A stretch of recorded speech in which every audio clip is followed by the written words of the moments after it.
서양 사람들도 교회에서 예배할 때에 성가대가 있습니다. 근데 그 성가대석을 이렇게 보면 머리가 이렇게 희끗희끗한 사람들이 제법 많아요. 반백이 된 사람, 아니면 올백이 된 나이 드신 분들이 성가대에 많이 서 계신 것을 볼 수가 있습니다. 미국 캘리포니아의 그레이스 커뮤니티 교회라는 좋은 교회가 있습니다. 그 교회도 이제 성탄절 즈음 되면 성탄의 크리스마스 콘서트를 갖습니다. 해마다 그걸 하는 것 같아요. 근데 보니까 솔로를 하신 분도 머리가 이렇게 설이 내린 것처럼 허여신 분이 나와서 솔로도 하고, 악기를 다루신 분들도 보니까 나이 드신 분들이 그렇게 많아요. 그게 굉장히 자연스러워 보이고 좋아 보여요. 어제 바로 이 자리에서 그동안 갈고 닦아온 뮤지컬, 유명한 가스펠이라는 뮤지컬을 공연을 했습니다. 성탄 이브에. 보니까 나이가 적으면 한 5살쯤 돼 보일까요? 그런 어린 친구들 나와서 노래도 하고 춤도 추고, 또 젊은 사람들 나와서 아주 활기차게 움직이고, 참 보면서 마음의 감동도 있고, 패기가 있으니까 청중에게도 그 패기가 전달되는 것 아니겠습니까? 참 좋았어요. 그런데 오늘 이제 오후에는 핸델의 메시아 공연을 전곡을 다 우리가 한단 말이죠. 해마다 행사처럼 나이 드신 분들이 마치 자신의 신앙 고백처럼 마음을 담아서 부르는 그 노래 합창도 참 마음에 와서 닿습니다. 여러분, 나이를 먹을수록 인생의 무게, 또 신앙의 무게, 또 더 느껴지는 것 아닌가, 이런 생각이 들어요. 오늘 본문에 시므온이라는 사람이 등장하는데요. 이 사람은 직업이 뭔지 안 나와 있어요. 얼마나 많은 재산을 가지고 있는 사람인지, 신분이 어떤 사람이었는지 전혀 성경에 말하지 않습니다. 근데 분명한 거 하나는 나와요. 시몬은 나이가 많은 사람, 늙어서 죽을 날을 기다리고 있는 사람으로 등장을 합니다. 그러니까 젊고 기력 있는 사람이 아니에요. 인생의 황혼기, 인생의 끝자락에 서 있는 어떤 한 사람을 등장을 시켜요. 여러분, 하나님이 오래전부터 약속해 오신 이 땅의 구원자의 탄생, 하나님에게는 얼마나 이게 중요한 일이겠습니까? 근데 이 구원자의 탄생을 본 사람들이 몇 안 되거든요. 그 중에 한 사람이 시므온이에요. 그래서 의문이, 왜 하필 이런 사람을 선택했을까? 구주 탄생을 아무나 볼 수 있을까요? 그걸 눈으로 목도한 사람들은 그야말로 탄생했을 그때 말이죠. 그야말로 특별히 선택받은 사람들 아니겠습니까? 그러니까 이 시므온은 하나님이 의도적으로 선택한 사람이다. 그 구주 탄생을 아주 아기 예수 때에 목도한 몇 사람들이 성경에 나와요. 축복 중에 축복, 온 인류를 위한 하나님의 크신 선물, 이걸 눈으로 목도할 수 있다니 참 특권이 아닐 수가 없지요. 우선 맨 먼저는 예수님의 육신의 부모였던 요셉과 마리아를 생각하지 않을 수 없지요. 여러분, 그런데 요셉이 뭐 하는 사람이었습니까? 목수 아니었습니까? 그러니까 목수 집안의 아들로 예수님이 태어난 거예요. 그러니까 달리 생각을 해보면 그저 보통 사람들 한가운데로 오셨다는 거지요. 서민층으로 오셨다는 거지요. 갈릴리 나사렛 아주 작은 동네예요. 그것도 갈릴리 변방에 있는 동네입니다. 예수님 오실 때까지만 해도 별로 알려지지도 않은 이름도 없는 이런 동네에 목수 집안의 아들로 예수님이 탄생하셨다. 또 예수님의 탄생을 직접 봤던, 낳자마자 봤던 사람들 중에 목자들이 있지요. 누가복음 이 앞부분에 나와요. 천군 천사가 나타나서 찬양하는 장면이 나오지 않습니까? 이 목자들은 어떤 사람입니까? 예수님 낳던 그날 밤에도 양틈에 누워서 자고 있었잖아요. 양들을 지키고 있었잖아요. 여러분, 당시에 이 목자는 직업 자체가 유대 사회에서 굉장히 천대받던 이런 직업이었어요. 그런데 이 사람들이 복음을 가장 먼저 들었단 말이죠. 자, 우리 구주 예수께서는 왕궁에서 탄생하지 않았습니다. 고관 대작의 집에서 태어난 것도 아닙니다. 돈 많은 부잣집 아들로 이 땅에 오신 것도 아니에요. 아주 비싼 고급 맨션에서 사신 것도 아니고 VIP들만 다닐 수 있는 무슨 특급 병원에서 탄생한 것도 아니고요. 마을 구유에서 태어나셨어요. 하나를 보면 열을 안다, 이런 말이 있잖아요. 그러니까 예수님의 이 첫 번째 이 탄생을 보면 이분이 왜 이 땅에 오셨는가 알 수가 있죠. 이분이 도대체 누구를 위해서 오셨는가 우리가 분명히 알 수가 있죠. 한마디로 보통 사람들을 위해서 오셨습니다. 다수의 대중들을 위해서 오셨습니다. 그러니까 사는 것 자체가 그저 힘들고 어려운 그런 서민들 말이죠. 내세울 것 없는 사람들, 인생의 무게에 늘 어제나 오늘이나 짓눌려 있는 사람들, 사는 것 자체가 곤고하고 한숨이 그치질 않는 이런 사람들, 말하자면 희로애락, 삶의 애환을 끌어안고 살아갈 수밖에 없는 이런 사람들, 저와 여러분, 그러니까 우리 같은 사람들을 위해서 구주께서 이 땅에 오셨다. 여러분, 지금 오신 이 분은 만왕의 왕이라고 불리우지 않습니까? 우주의 왕 아닙니까? 그러니까 세상의 왕인 것은 뭐 두말할 필요도 없지요. 온 세상의 왕인데요, 이 하늘의 왕이 왕궁이 아니라 가장 낮은 곳으로 오셨다.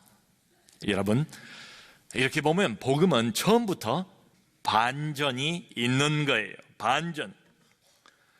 왜 그 드라마 보면 유행처럼 탄생의 비밀 이런 이야기가 나오잖아요. 예수님 탄생의 비밀이 바로 이것입니다. 시몬이라는 어떤 한 사람, 인생이 거진 다 끝나가는 한 사람이에요. 제가 얼마 전에도 나이 드신 어르신들 몇 분을 만났는데요. 여러분, 젊어서는 그래도 뭐 활달하게 일도 하고 활동을 하니까 스포트라이트를 받는 때가 있지 않습니까? 근데 나이를 먹어가면서는 점점 사람들의 관심이 내게서 멀어지잖아요. 아무도 안 알아주잖아요. 심지어는 자식들도 어쩌다 가끔 전화하고 안부 인사도 형식적으로 하고, 그래서 이런 것들을 느끼게 되니까 참 섭섭하지요. 그러면서 인생이 이렇게 허무한 것인가, 허무를 이야기하기도 한단 말이죠. 여러분, 아무도 주목하지 않는 어떤 한 사람, 그런데 이 나이 먹을 만큼 먹어서 내일 모레 죽음만을 남겨놓고 있는 것처럼 보이는 이 시몬을 하나님이 선택하셨습니다. 다른 사람들의 관심과 주목을 끌지 못할 것처럼 보이는 한 사람에게 특별히 하나님이 주목하셨습니다. 특별한 하늘의 은총을 받은 것 아닙니까? 반전이 있지요. 아닌 게 아니라 예수 그리스도께서 나중에 공생애를 보내실 때에 실제로 어떤 일을 하셨는가, 이 성경에 잘 나와 있습니다. 반전의 연속이에요. 가장 깜짝 놀랄 만한 반전은 뭔가 하면 창기를 만나십니다. 창기의 친구가 되십니다. 그들과 대화를 하십니다. 그리고 그들이 구원을 받습니다. 세리들이 구원을 받습니다. 그러니까 당시에 가장 멸시받던 사람들, 그야말로 음지에서 숨어서 살 수밖에 없는 이런 인생들이 하나님의 백성이 돼요. 이 사람들이 빛의 자녀가 돼요. 반전이죠. 성경은 오늘 본문 말씀은 시몬에 대해서 무슨 외적인 어떤 조건, 이런 외적 형편, 이런 것들은 관심이 없어 보여요. 전혀 언급하지 않습니다. 그런데 시몬의 내적인 형편, 시몬의 영성, 이거에 대해서는 분명하게 이야기를 해줘요. 시몬은 어떤 사람인가? 성경에 보니까 의롭고 경건한 사람이었대요. 의로운 사람, 경건한 사람, 이 말은 한마디로 하나님만 바라보며 살아가는 사람, 이런 뜻입니다. 높은 지위는 없어요. 가지고 있는 많은 재물도 없어요. 그런데 시몬은 주어진 삶 속에서 최선을 다해서 하나님의 말씀대로 하나님의 백성답게, 그리고 하나님을 섬기면서 살려고 애썼던 사람이다. 여러분, 이 시몬이 기다리고 있었던 것은 정치적인 위로가 아니에요. 로마의 속국으로부터 이스라엘을 해방시켜줄 그런 위로를 기다린 게 아니라고요. 영원한 위로입니다. 정치적인 위로 오래 못 가요. 정치인이 바뀌면 그것도 바뀝니다. 시몬이 그토록 학수고대하면서 바라보았던 것은 정치적인 위로가 아니라 그것보다는 훨씬 더 궁극적인 위로, 위로부터 오는 위로예요. 이 땅에서는 얻을 수 없는 위로입니다. 영적인 위로, 이걸 기다린 사람이었어요. 그런데 이 위로가 한 사람으로부터 시작이 된대요. 바로 메시아입니다. 여러분, 이렇게 나이를 먹을 만큼 먹은 이 사람이 미래에 대해서 무슨 꿈이나 희망을 가질 만한 나이를 훨씬 넘어버린 이 사람이, 대부분 다른 사람들도 다 그 희망은 접었는데요, 이 나이에 이런 상황 속에서도 어떻게 해서 이런 희망을 유지할 수가 있었을까 궁금하지 않습니까? 그런데 오늘 성경에 그 해답이 나와 있어요. 시몬에 대해서 성경이 이야기를 하면서 여기 25절 뒤에 보면 이렇게 말합니다. 성령이 그 위에 계시더라. 성령이 그 위에 계시더라. 한 걸음 더 나가서 그 다음 구절을 보니까요, 26절에 성령께서 지시를 해주셨대요. 주의 그리스도를 내 눈으로 보기 전에는 내가 죽지 아니하리라. 하나님의 성령께서 시몬에게 특별히 개인적으로 계시를 주셨대요. 약속을 하셨대요. 너의 두 눈으로 똑똑하게 탄생하는 메시아, 이 땅의 구원자를 확인하기 전에는 너는 이 땅을 떠나지 않을 거야. 성령께서 가르쳐 주셨대요. 그럼 바로 뒤에 27절을 보니까 어느 날 드디어 그날이 왔습니다. 구주를 만나는 그날. 탄생하신 구주를 자기 품에 안고 하늘을 향하여 노래하는 장면이 나오지 않습니까? 근데 어떻게 시작했다고요? 그날 성령의 감동으로 예루살렘 성전으로 들어갔대요. 여러분, 이렇게 보면 이 시몬의 삶에 아주 두드러진 특징 하나가 있지요. 그건 뭔가? 성령의 역사입니다. 성령의 감동, 성령의 역사, 하늘의 기름 부으심, 하나님의 임재, 이게 시몬의 인생을 특징 지어주고 있어요. 이 시몬이 어느 날 성령의 특별한 감동을 느끼게 됩니다. 신호로 알았지요. 예루살렘 성전으로 곧장 가보지 않았겠어요? 그랬더니 마침 어린 아기 예수를 품에 안고 요셉과 마리아가 정결 예식을 치르기 위해서 성전으로 들어오고 있었습니다. 여러분, 오늘 본문 앞에 이 모세의 율례에 따라서 이 부부가 정결 예식을 치르러 성전에 왔다는 내용이 기록이 되어 있습니다. 아이를 낳을 때 산모가 피를 많이 흘리잖아요. 모세 율법에서는 그것을 부정하다고 여겼고, 남자아이 같으면 남자아이를 낳은 지 40일이 지나고 나면 정결 의식을 치르도록 되어 있습니다. 그리고 한 가지가 더 있어요. 처음 가정에 태어나는 맏아들은 하나님의 것이에요. 그래서 하나님께 드리는 의식, 이 두 가지를 행하기 위해서 아이를 안고 성전으로 들어온 거예요. 근데 되게 정결 의식을 치르려면 산모가 속죄제와 번제를 드려야 되거든요. 그럼 어린 양 한 마리와 비둘기 한 마리, 이렇게 해서 둘을 드려야 돼요. 근데 가난한 사람들은 양 대신에 비둘기 2마리를 드려도 된다, 이렇게 돼 있어요. 요셉은 돈이 없지 않습니까? 가난한 집안 아닙니까? 그러니까 오늘 본문 바로 앞에 거기 나와 있어요. 비둘기 2마리로 이 의식을 치르려고 지금 생각을 하면서 이게 들어오는 장면입니다. 여러분,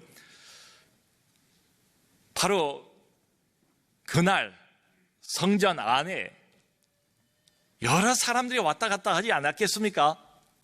아이들도 많았을 거고요. 또 품에 안겨서 성전으로 올라온 아가들도 있었을 거라고요.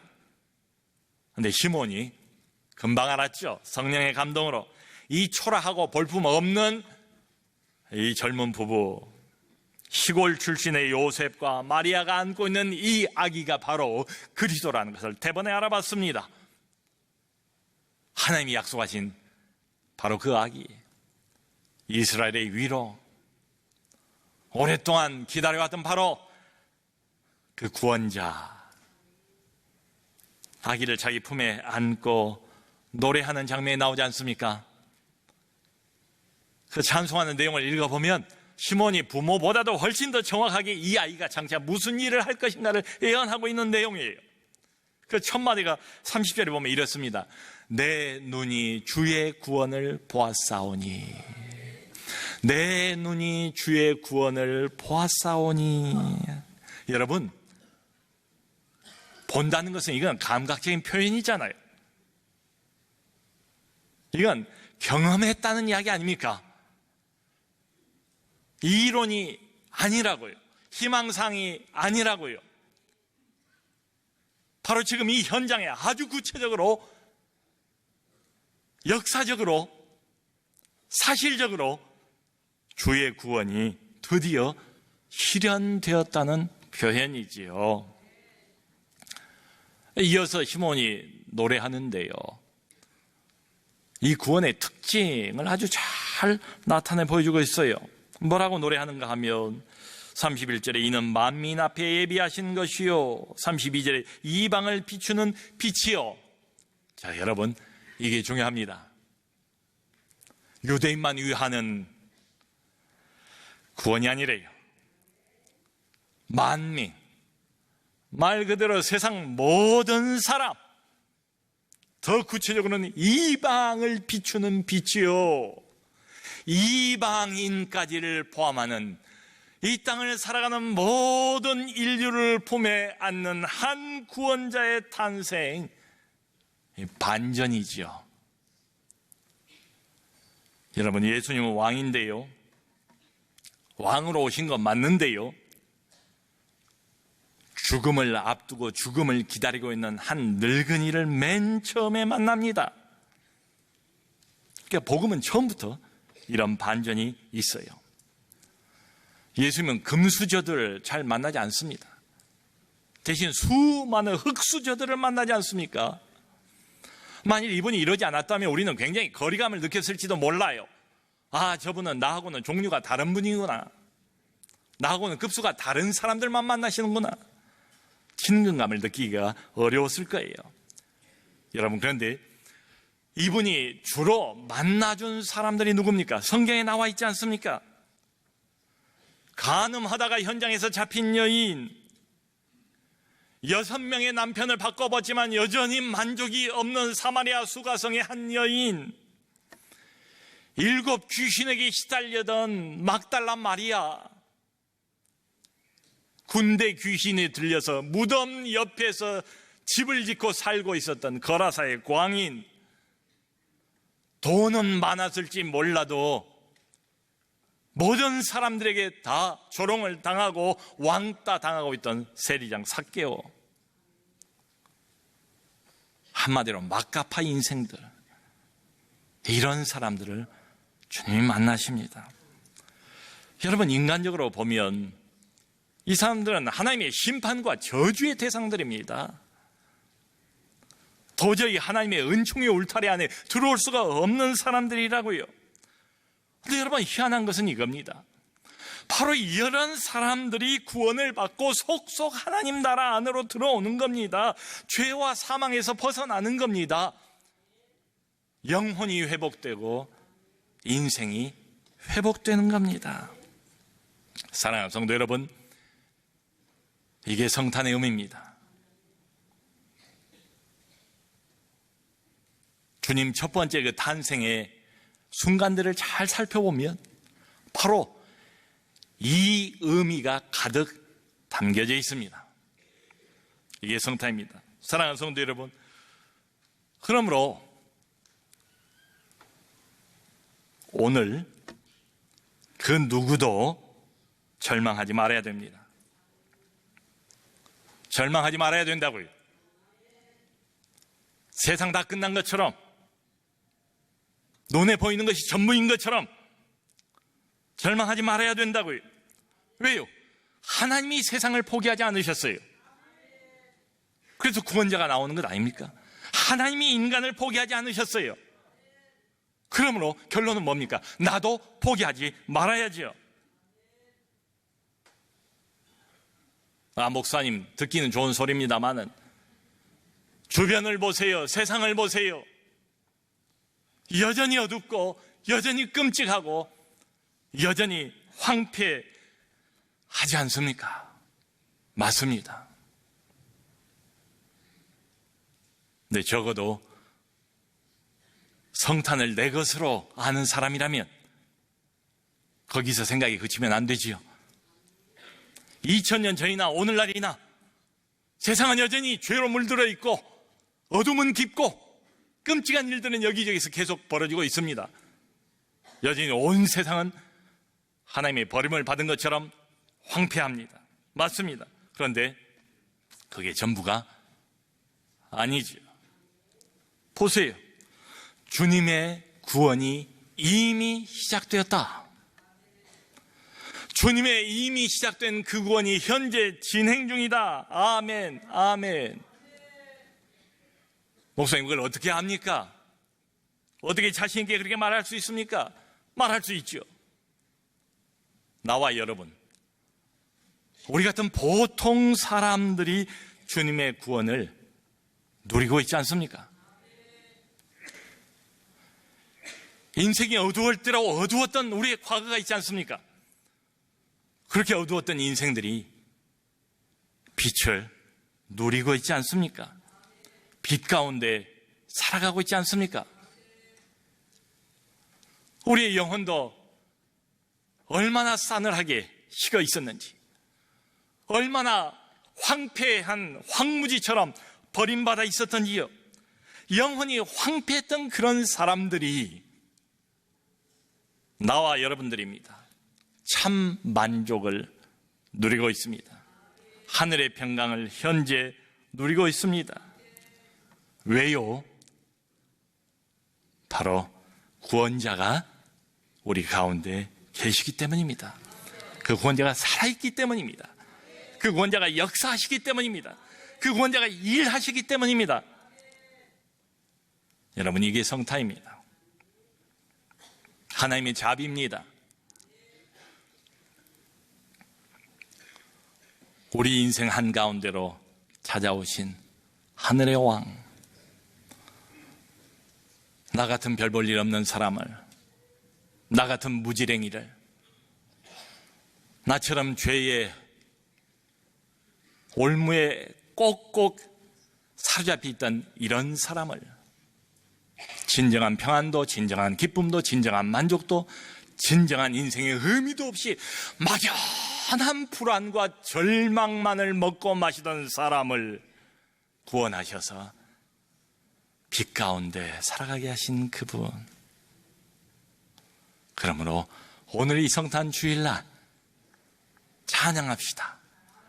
하나님의 이 구원을, 우리에게 주신 이 하나님의 하늘의 위로를 마음껏 기뻐하고 찬양하시고 감사하는 성탄주일 되시기를 주님의 이름으로 축원합니다.